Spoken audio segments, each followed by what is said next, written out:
বাংলাদেশ জামাত ইসলামের মহৎ উদ্যোগে আয়োজিত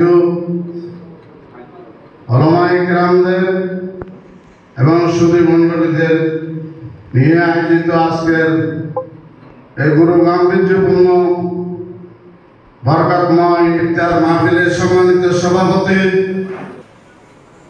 জাতির সূর্য সন্তান হযরত উলামায়ে কেরাম, আসাতিজায়ে কেরাম, মুহাদ্দিসিনে আযম, সর্বস্তরের মেহমানবৃন্দ, আল্লাহ পাকের শাহী দরবারে সর্বপ্রথম লাখ কোটি শুকরিয়া এবং গোলামীর মস্তক অবনত করছি যে আল্লাহ পাক সুবহানাহু ওয়া তাআলা আমাদেরকে এই রমজান শরীফে ইফতার মাহফিলকে কেন্দ্র করে এখানে মহৎ চিন্তা নিয়ে জড়ো হওয়ার তৌফিক দান করেছেন। আলহামদুলিল্লাহ কাসীরা। সম্মানিত উপস্থিতি, ইফতার করানো, অন্যজনকে ইফতার করানো, এটা হুজুর আকরাম সাল্লাল্লাহু আলাইহি সাল্লামের একটা আদর্শ। ইফতার করালে গুনাহ মাফ হয়ে যায়, রোজার সওয়াব পাওয়া যায়, জাহান্নাম থেকে মুক্তি পাওয়া যায়। এটা রাসূলুল্লাহ সাল্লাল্লাহু আলাইহি সাল্লামের এটা শিক্ষা, একটা আদর্শ। তদ্রূপ ওই আদর্শকে বাস্তবায়ন করার জন্য আমরা এখানে যেভাবে জড়ো হয়েছি, আমাদেরকে রাসূলুল্লাহ সাল্লাল্লাহু আলাইহি সাল্লামের সকল আদর্শকে প্রতিষ্ঠিত এবং বাস্তবায়ন করার জন্য আমাদেরকে চেষ্টা করতে হবে। আল্লাহ পাক সুবহানাহু ওয়া তাআলা ইরশাদ করেন, কুল ইন কুনতুম তুহিব্বুনাল্লাহ ফাত্তাবিউনি ইউহিব্বুকুমুল্লাহ ওয়া ইয়াগফির লাকুম যুনুবাকুম আল্লাহু গফুরুর রহিম। রাসূলুল্লাহ সাল্লাল্লাহু আলাইহি সাল্লামের আদর্শ, এটাকে মানতেই হবে। রাসূলের আদর্শকে মানা ফরজ। রাসূলের আদর্শ অনুসরণীয়, অনুকরণীয়, বরণীয়, গ্রহণীয়, মাননীয়, পছন্দনীয়। সারা ওয়ার্ল্ডের মধ্যে একটা মাত্র আদর্শ আছে, এটা হচ্ছে হুজুর আকরাম সাল্লাল্লাহু আলাইহি ওয়াসাল্লামের আদর্শ। লাকাদ কানা লাকুম ফি রাসূলিল্লাহি উসওয়াতুন হাসানাহ। এই আদর্শের অনুসরণ করা, অনুকরণ করা সকল বিশ্ববাসীর উপর ফরজ, সকল ধর্মের অনুসারীদের উপর, সকল কর্মের, সকল চর্মের, সকল চিন্তার তথা সকল তৌহিদি জনতার উপর সেই আদর্শের বাস্তবায়ন প্রতিষ্ঠা করা ফরজ। কোন মুসলমান অন্য কোন আদর্শ মানতে পারে না। অমর নেতার আদর্শ, মার্কস এবং লেনিন, কার্ল মার্কস, অমুকের আদর্শ, অমুক নেতার আদর্শ, বঙ্গবন্ধুর আদর্শ, শহীদ জিয়ার আদর্শ, এরশাদের আদর্শ, এরকম কোন নেতার আদর্শ কোন মুসলমান মানতে পারে না। যদি কেন মানে, তাহলে তারা সোজা জাহান্নামে চলে যাবে। ঠিক না বলে? একমাত্র মানতে হবে রাসূলের আদর্শকে। যারা রাসূলের আদর্শকে ডিনাই করবে, প্রত্যাখ্যান করবে, তারা ইমানদার হবে না, কাফের হয়ে যাবে যদি অস্বীকার করে। তার প্রমাণ কি?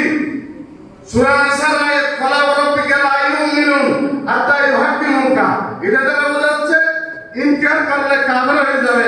আর সবাইকে রাসূলের আদর্শ মানা ফরজ, এটা বোঝা যাচ্ছে বুখারী শরীফের হাদিস, ক্বালা রাসূলুল্লাহ সাল্লাল্লাহু আলাইহি সাল্লাম কুল্লু উম্মতি ইয়াদখুলুল জান্নাতা ইল্লা মান আবা।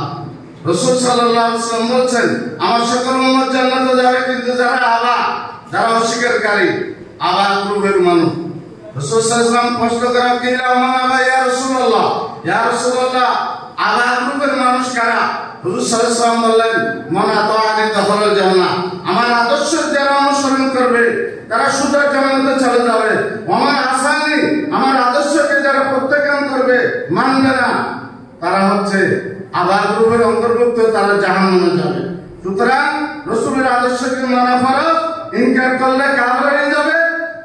আর রাসূলের আদর্শ মানলে সেটা পুরস্কার। এক নম্বর ইউহিব্বুকুমুল্লাহ, আল্লাহ তোমাদেরকে ভালোবাসবেন।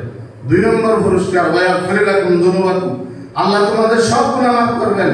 তিন নম্বর পুরস্কার আল্লাহু গফুরুর রহিম। রহিম শব্দ থেকে মুফাসসিরিনে কিরাম বের করেছেন, রাসূলের আদর্শ মানলে, সারা দুনিয়ার বুকে যদি রাসূলের আদর্শকে মানে, পরিবারে, সমাজে, রাষ্ট্রে, আন্তর্জাতিক পরিমণ্ডলে, গ্রামে গঞ্জে, টাউনে, বন্দরে, পাহাড়ে, পর্বতে, সর্বক্ষেত্রে রাসূলুল্লাহর আদর্শ সুন্নাহকে যদি অনুসরণ করা হয় তাহলে রহমত, শান্তি, बरकत नाज़िल होवे। डॉक्टर इकबाल बोले कि वफा तूने मोहम्मद से तो हम तेरे हैं, ये जहाँ चीज किया लोह कलम तेरे हैं। हमारा नबी आदर्श যদি মানো দুনিয়া কি ফাসাদে লৌহ কলম খুদাই তোমাদের চরণ তলে পদতলে ছুটে আসবে। এজন্য রাসূলের আদর্শ মানা ফরজ। রাসূলের আদর্শ মানলে চতুর্থ পুরস্কার মান আহাব্বা সুন্নতি ফাকাদ আহাব্বানি। আমার সুন্নাহকে যারা ভালোবাসবে তারা আমার প্রেমিক। ওমান আহাব্বানি কানা মাই ফিল জান্নাহ। আমার আদর্শ অনুকরণের মাধ্যমে যারা আমার প্রেমিক হবে। রাসূলের সুন্নাহ মানে মধু খাওয়া সুন্নাত, খদু খাওয়া সুন্নাত, মিসওয়াক করা সুন্নাত। এটা সুন্নাত যেমন আল্লাহর দ্বীন প্রতিষ্ঠার জন্য মাথা কাটা, কুরআনের জন্য সর মুবারক দ্বিখণ্ডিত করা, এটা যে সুন্নাত, এটা দেখেন না আপনি? উহুদের ময়দানে রাসূলুল্লাহ সাল্লাল্লাহু আলাইহি ওয়াসাল্লাম সর মুবারক ফেটেছেন, রক্ত দিয়েছেন। হযরত ওমর রাদিয়াল্লাহু তাআলা রক্ত দিয়েছেন। ওমর রাদিয়াল্লাহু তাআলা পরে উসমান রাদিয়াল্লাহু আনহু শহীদ হয়েছেন। আলী মুর্তজা রাদিয়াল্লাহু আনহু শহীদ হয়েছেন। হুসাইন রাদিয়াল্লাহু আনহু শহীদ হয়েছেন। ইমাম আবু হানিফা জেলখানায় শহীদ হয়েছেন। হযরত সাহাবায়ে কেরাম শাহাদাত বরণ করেছেন।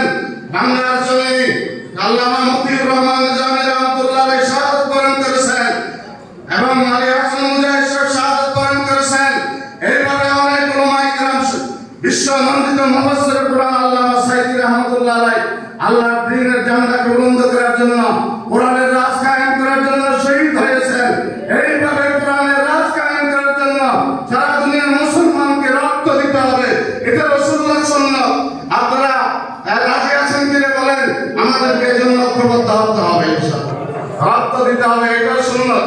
শুধু মধু খাওয়া সুন্নাত, পাগড়ি বাঁধা সুন্নাত, মিসওয়াক করা সুন্নাত, এই সুন্নাতগুলো দেখেন। রাসূল যে মাথা বেড়েছেন, যে দেখেন নাই 27টি যুদ্ধের কমান্ডার ইন চিফ ছিলেন, এটা দেখেন নাই? খোলাফায়ে রাশিদিনের মধ্যে 3 জন, ওমর ইবনে আব্দুল আজিজ সহ 4 জন শাহাদাত বরণ করেছেন। এজন্য বাংলার দেশকে, বাংলার জমিনকে পবিত্র করার জন্য এই আমার দেশের প্রিয় হাজার হাজার ছাত্ররা বুকের তাজা রক্ত দিয়ে বাংলার জুলুমের গাটা বাংলার জমিনকে পবিত্র করতে পেরেছে মাত্র রক্তদানের মাধ্যমে। ঠিক বলে রক্ত দিতে হবে। যদি ইসলাম কায়েম করতে চান, মধুর মধুর ওয়াজ করলে চলবে না, রক্ত দিতে রেডি থাকতে হবে। রাসূলুল্লাহর সুন্নাহ, রাসূলুল্লাহর সুন্নাহ মানে কালে ফরজ, ওয়াজিব, সুন্নাহ, মুস্তাহাব। গোটা ইসলাম এসে সুন্নাহ মানে শুধু মিঠা সুন্নাত, মধুর সুন্নাত নয়। আমার আহাব্বা সুন্নতি, আমার সুন্নতকে যারা ভালোবাসবে কানা মাই ফিল জান্নাত। চতুর্থ পুরস্কার নবীর আদর্শের জন্য যারা চেষ্টা করছেন, চতুর্থ পুরস্কার নবীর সাথে জান্নাতুল ফেরদাউসে যেতে পারবে আল্লাহ তাআলা। এই জন্য দুইটা কথা আমার, একটা হলো রাসূলের আদর্শ ছাড়া আর কোন আদর্শ মানা যাবে না। 2 নম্বর, একমাত্র আদর্শ অনুসরণীয় অনুকরণীয় রাসূলের আদর্শ। দুনিয়ার সর্বক্ষেত্রে, আকাশে বাতাসে, গ্রহে নক্ষত্রে, জলে স্থলে, গ্রামে গঞ্জে, সারা দুনিয়ায় এটা মানতে হবে। মানার জন্য 3 নম্বর কথা হচ্ছে আমরা উলামায়ে কেরাম আপনারা জাতির সূর্য সন্তান, গর্বিত সন্তান, আদি কওম, আমাদেরকে ঐক্যবদ্ধ হতে হবে। ঐক্য ছাড়া এগুলো কোনো কাজ হবে না। সবাইকে ঐক্যবদ্ধ হতে হবে। আসুন আমরা সবাই ঐক্যবদ্ধ হয়ে ইসলামের সুশীতল ছায়াতলে ঐক্যবদ্ধ হয়ে, রাহমাতুল্লিল আলামিন আদর্শের ছায়াতলে আবদ্ধ হয়ে, ঐক্যবদ্ধ হয়ে আমরা সবাই চেষ্টা করি, সংগ্রাম করি, জিহাদ করি, চেষ্টা করি যে যেখানে আছে আপন আপন কর্মস্থলে আপন আপন সর্বাত্মক শক্তি, যাবতীয় শক্তি ব্যয় করি আল্লাহ হাবিবের আদর্শকে সারা দুনিয়ার বুকে প্রতিষ্ঠিত করার জন্য, বিজয়ী করার জন্য আল্লাহ আমাদের সবাইকে তৌফিক দান করুন। আজকে মাহফিলকে কবুল করুন, উপস্থিত সবাইকে কবুল করুন। আমাদের সমস্ত মুসলমানদেরকে, বিশ্ব মুসলিমকে ঐক্যের সেতু বন্ধনে আবদ্ধ হওয়ার তৌফিক দান করুন। ওয়া আখিরু দাওয়ানা আলহামদুলিল্লাহি রাব্বিল আলামিন। আসসালামু আলাইকুম ওয়া রাহমাতুল্লাহি ওয়া বারাকাতুহু।